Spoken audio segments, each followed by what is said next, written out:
Chapter 2. Matthew Cuthbert is surprised. Matthew Cuthbert and the sorrel mare jogged comfortably over the 8 miles to Bright River.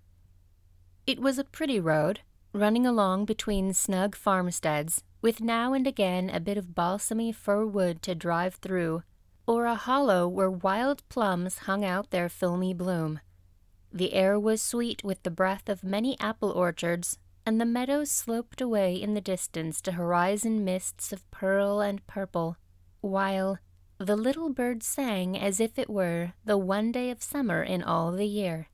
Matthew enjoyed the drive after his own fashion, except during the moments where he met women and had to nod to them. For in Prince Edward Island, you were supposed to nod to all and sundry you meet on the road, whether you know them or not. Matthew dreaded all women except Marilla and Mrs. Rachel. He had an uncomfortable feeling that the mysterious creatures were secretly laughing at him. He may have been quite right in thinking so, for he was an odd-looking personage, with an ungainly figure and long iron-gray hair that touched his stooping shoulders, and a full, soft brown beard which he had worn ever since he was 20. In fact, he looked at 20 very much as he looked at 60, lacking a little of the grayness. When he reached Bright River, there was no sign of any train. He thought he was too early, so he tied his horse in the yard of the small Bright River Hotel and went over to the station house. The long platform was almost deserted, the only living creature in sight being a girl who was sitting on a pile of shingles at the extreme end. Matthew, barely noting that it was a girl, sidled past her as quickly as possible without looking at her. Had he looked, he could hardly have failed to notice the tense rigidity and expectation of her attitude and expression. She was sitting there waiting for something or somebody, and, since sitting and waiting was the only thing to do just then, she sat and waited with all her might and main. Matthew encountered the station master locking up the ticket office, preparatory to going home for supper, and asked him if the 5:30 train would soon be along.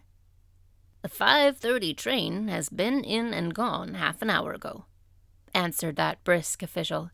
"But there was a passenger dropped off for you, a little girl. She's sitting there on the shingles. I asked her to go into the ladies' waiting room, but she informed me gravely that she preferred to stay outside. There was more scope for the imagination, she said. She's a case, I should say." "I'm not expecting a girl," said Matthew blankly. "It's a boy I've come for. He should be here. Mrs. Alexander Spencer was to bring him over from Nova Scotia for me." The station master whistled.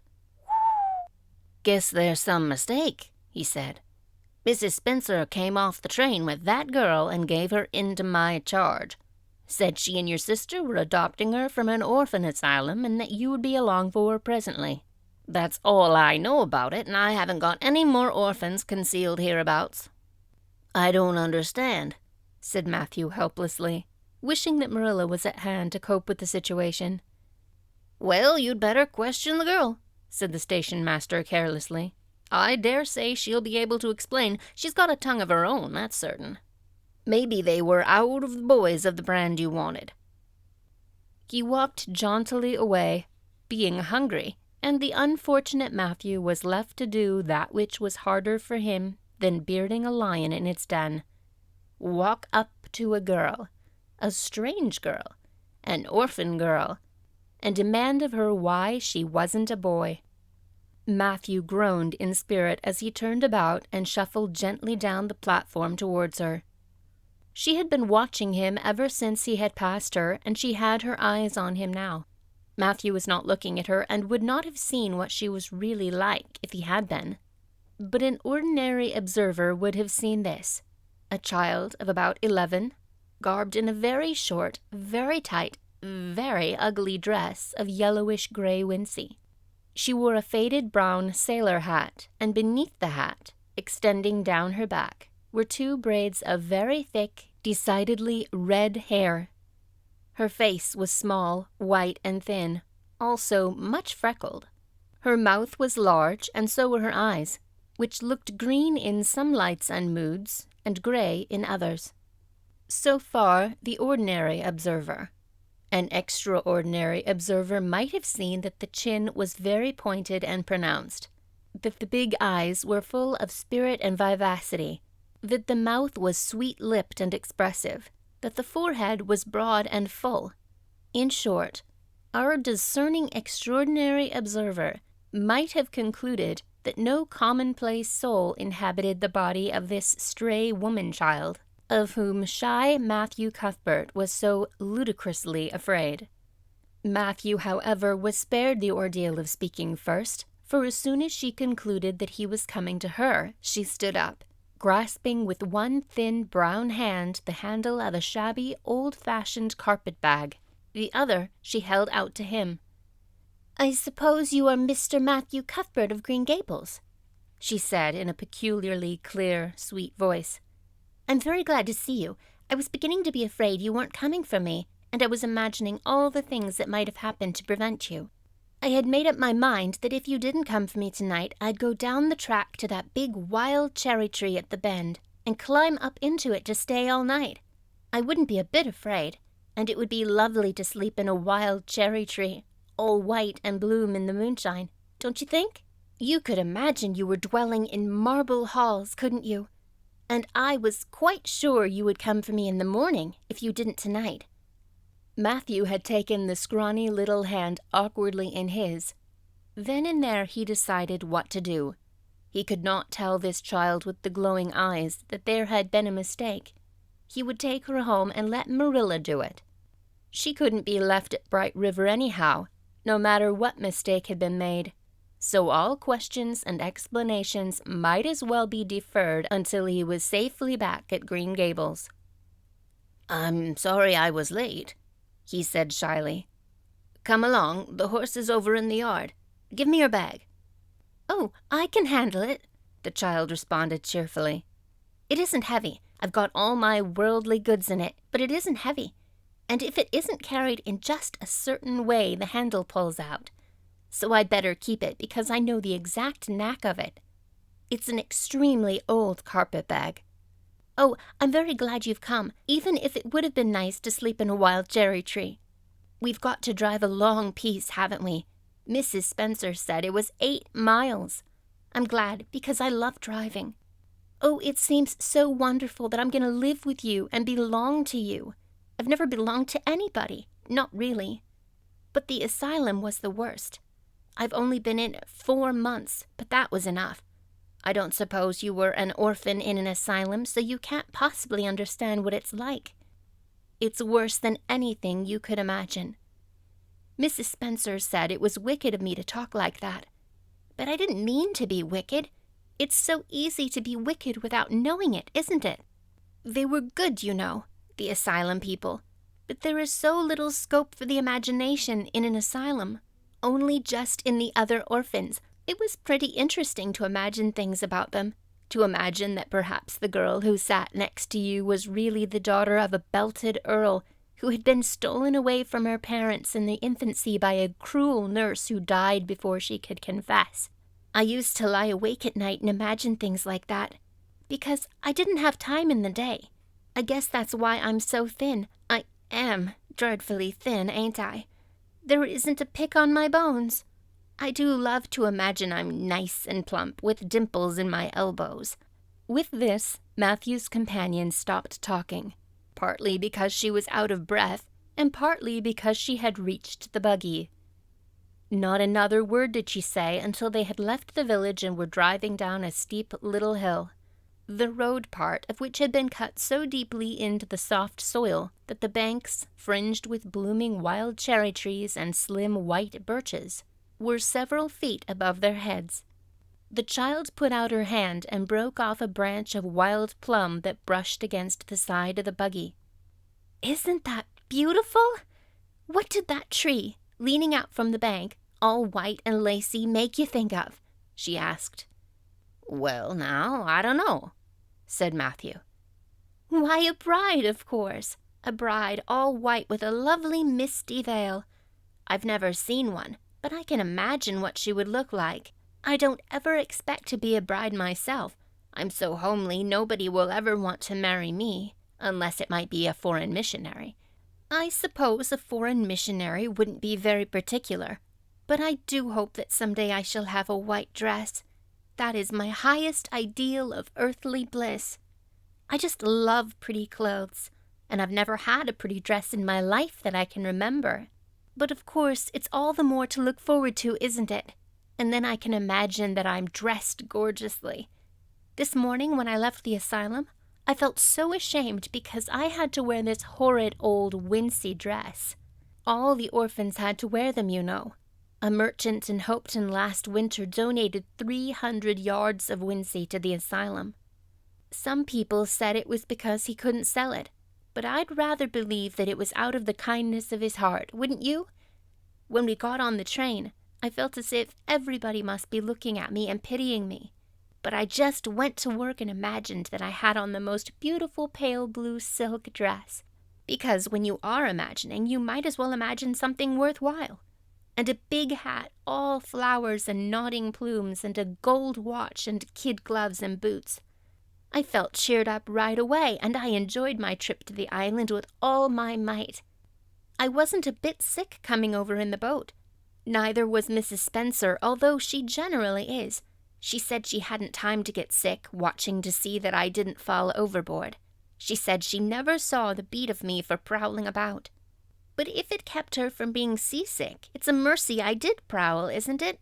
And I wanted to see everything that was to be seen on that boat, because I didn't know whether I'd ever have another opportunity. Oh, there are a lot more cherry trees all in bloom. This island is the bloomiest place. I just love it already, and I'm so glad I'm going to live here. I've always heard that Prince Edward Island was the prettiest place in the world, and I used to imagine I was living here, but I never really expected I would. It's delightful when your imaginations come true, isn't it?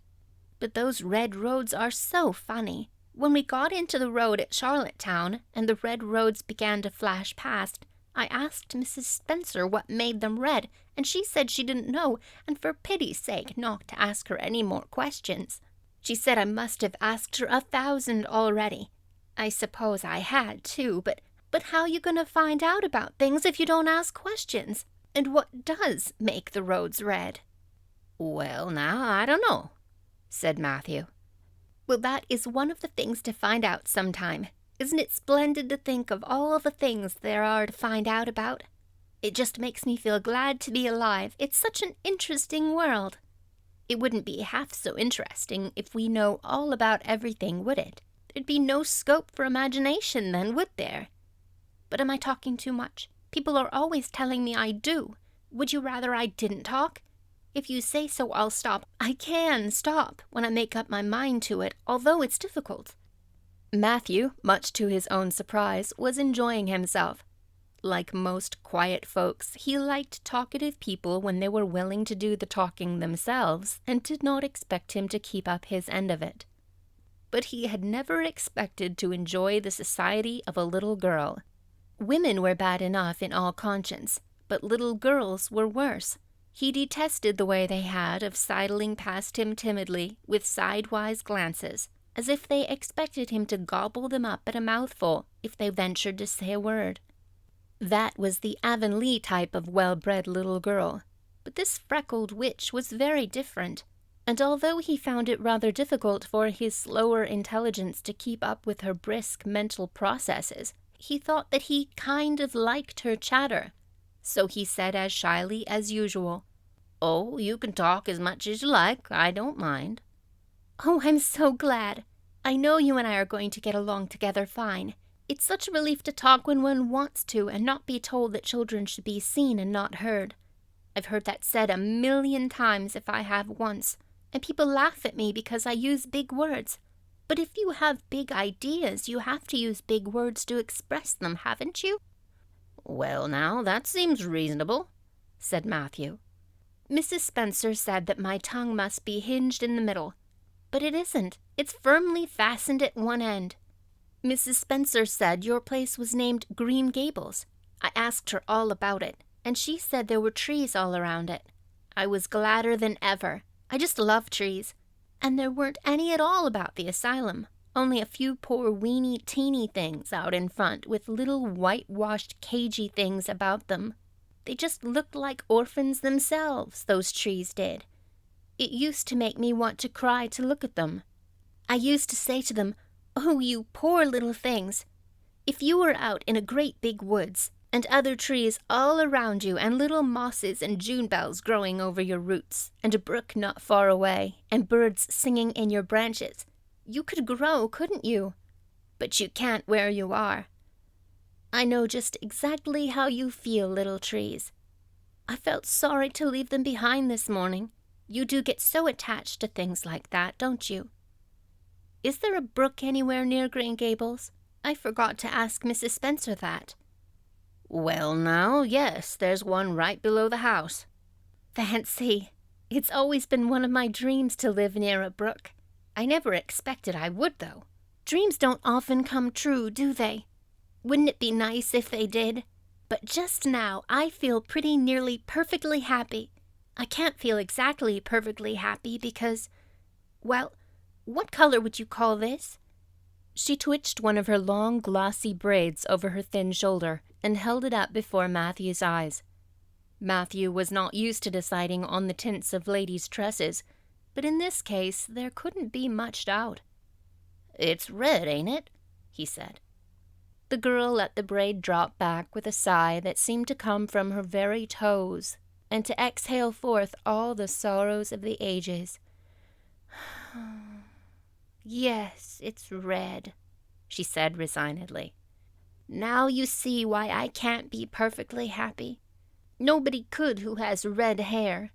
I don't mind the other things so much, the freckles and the green eyes and my skinniness. I can imagine them away.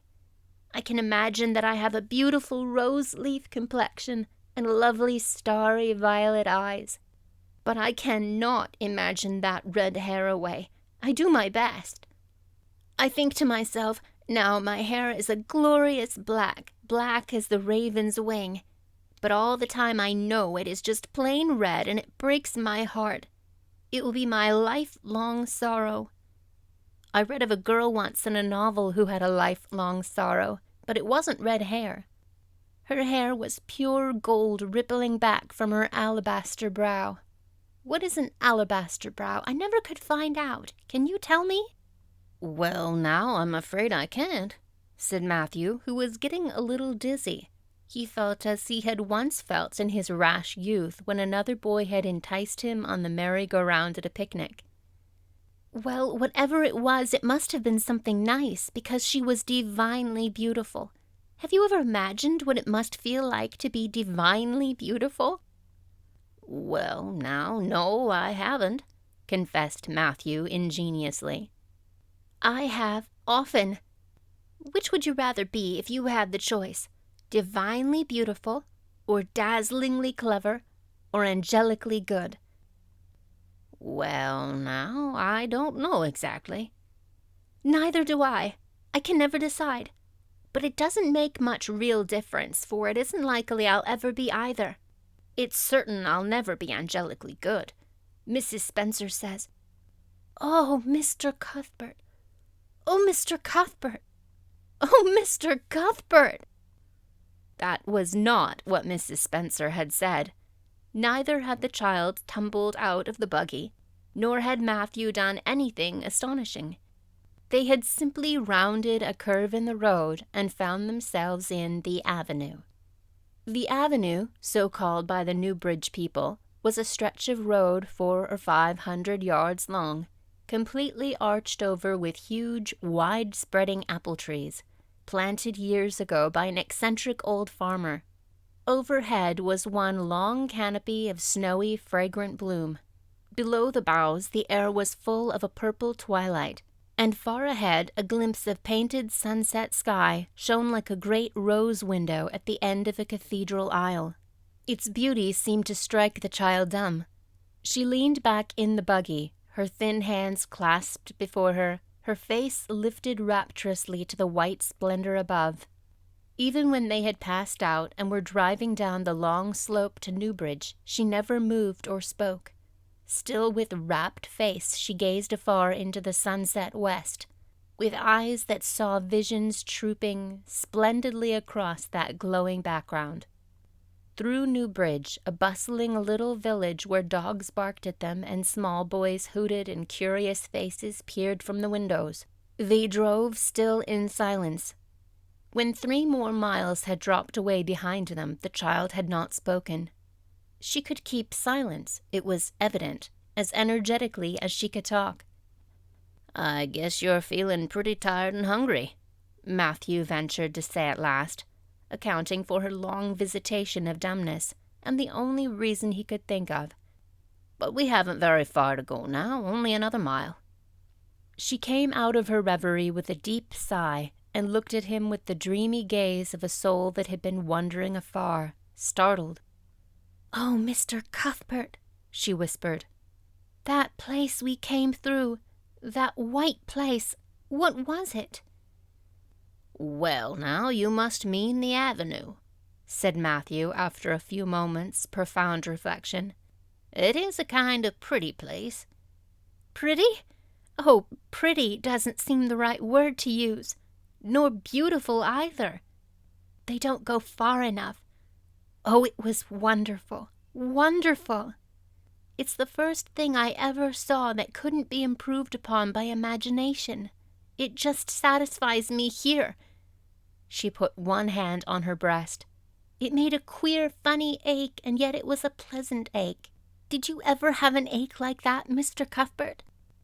"Well, now, I just can't recollect that I ever had." "I have it a lot of time, whenever I see anything royally beautiful. But they shouldn't call that lovely place the Avenue. There's no meaning in a name like that. They should call it, let's see, the White Way of Delight. Isn't that a nice imaginative name? When I don't like the name of a place or a person, I always imagine a new one, and always think of them so. There was a girl at the asylum whose name was Hepzibah Jenkins, but I always imagined her as Rosalia DeVere. Other people may call that place the Avenue, but I shall call it the White Way of Delight. Have we really only another mile to go before we get home? I'm glad, and I'm sorry. I'm sorry because this drive has been so pleasant, and I'm always sorry when pleasant things end.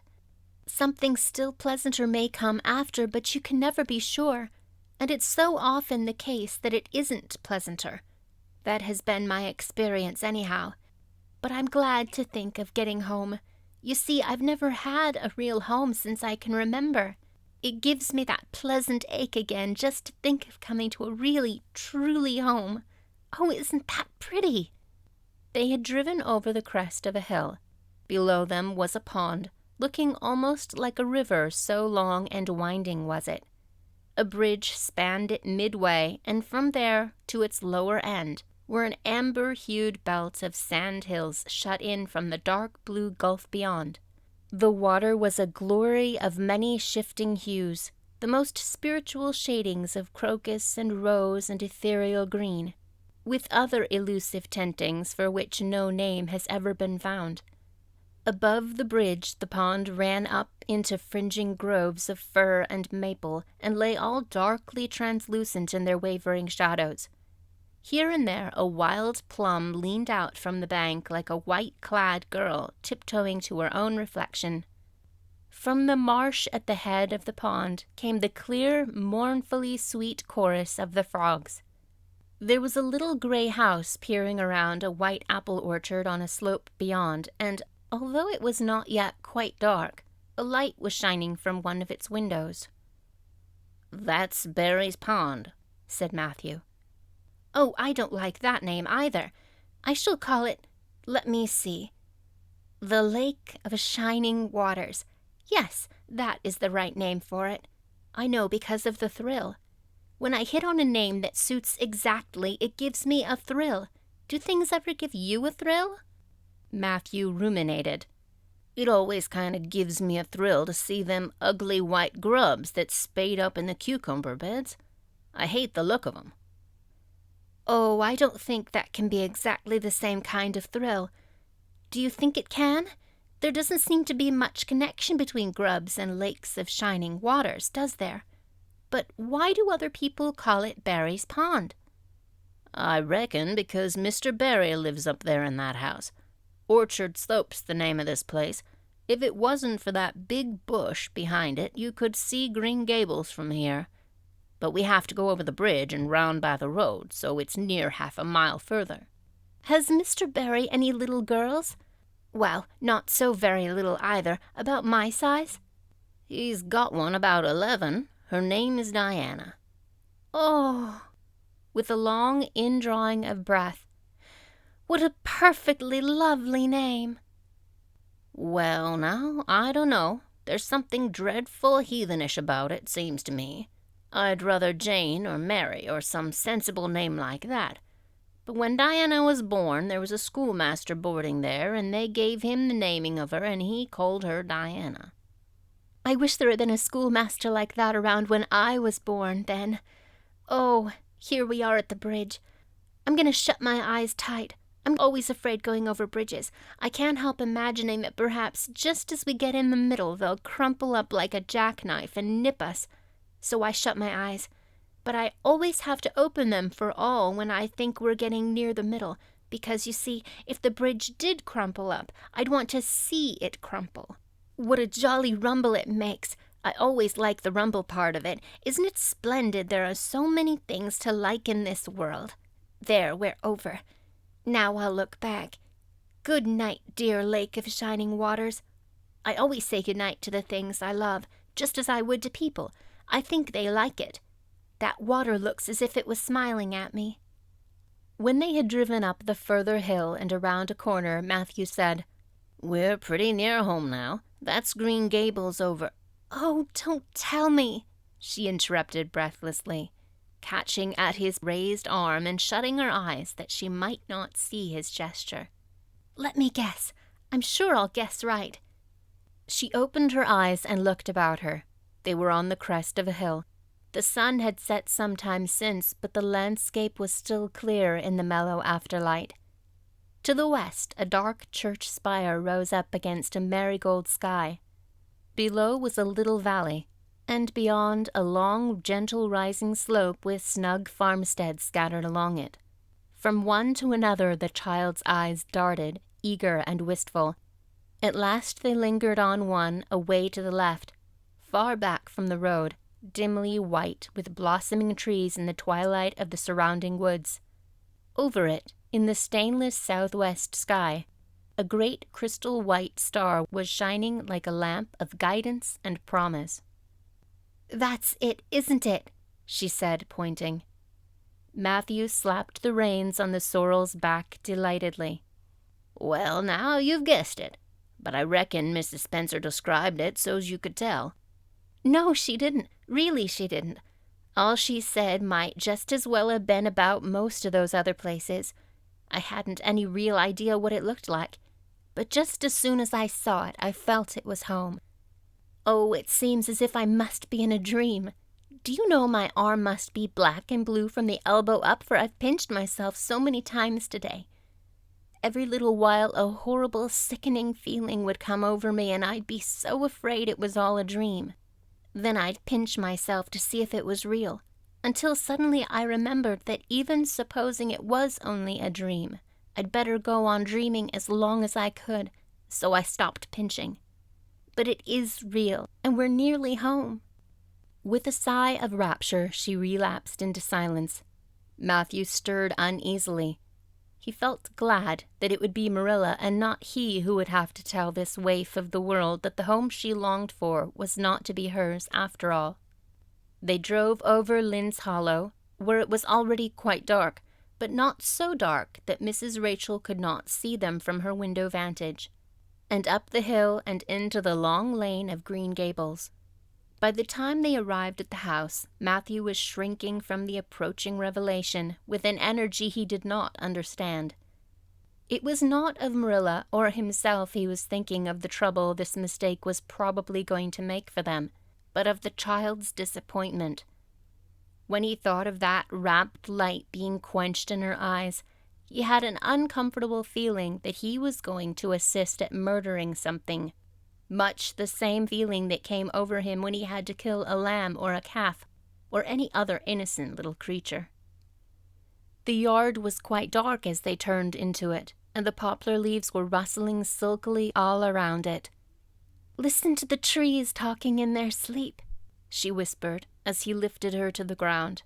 "What nice dreams they must have." Then, holding tightly to the carpet bag which contained all her worldly goods, she followed him into the house.